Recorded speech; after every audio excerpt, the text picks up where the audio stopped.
নীতি আছে, বাংলাদেশীসকলৰ প্ৰতি তেওঁৰ প্ৰেম আছে, বাংলাদেশীসকলৰ ভোটেৰে এগৰাকী মুখ্যমন্ত্ৰী হোৱাৰ তেওঁ সপোন দেখিছে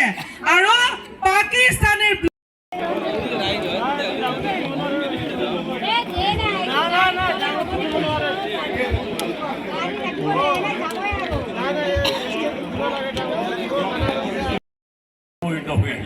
ছিংগাপুৰ বন্ধুদেৱ হোৱা সত্ত্বেও তেওঁলোকে জুবিন গাৰ্গৰ ক্ষেত্ৰত কামখিনি যেনেকৈ আগবঢ়াই দিব লাগিছিল তেনেকৈ আগবঢ়াই নিয়া নাই। পাকিস্তানে কি ধৰণে নিব, ভাৰত চৰকাৰে কি ধৰণে এইটো আগবঢ়াই লৈ যাব,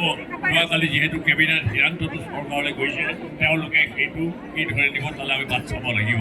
আমাৰ দলৰ সংগ্ৰামী আমাৰ দলৰ কৰ্মী বন্ধুসকলক এই বিষয়ত আপোনালোকে আহি ইয়াত আজি অত মানুহ আহি ইয়াত দুখ খাইছেহি, চৰ্ট নটিছত দুখ ভাৰতবৰ্ষক নিক্ষেপ কৰিব। গতিকে এনেধৰণৰ সপোন দেখা,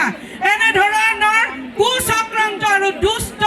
চক্ৰান্ত কৰি পেলাই এই পাকিস্তানী এজেণ্টজনে যি ধৰণে সপোন দেখিছে, এই সপোন এতিয়া সকলোৱে বুজি পাইছে আৰু আমাৰ সুৰক্ষাৰ বাবে যি ধৰণে তেখেতে কাম কৰিছে, অসমখনক উন্নতিৰ শিখৰত যিদৰে নিয়াৰ বাবে তেখেতে কাম কৰিছে, তেখেতৰ প্ৰতিটো খোজত আমি সকলো অসমীয়া আছো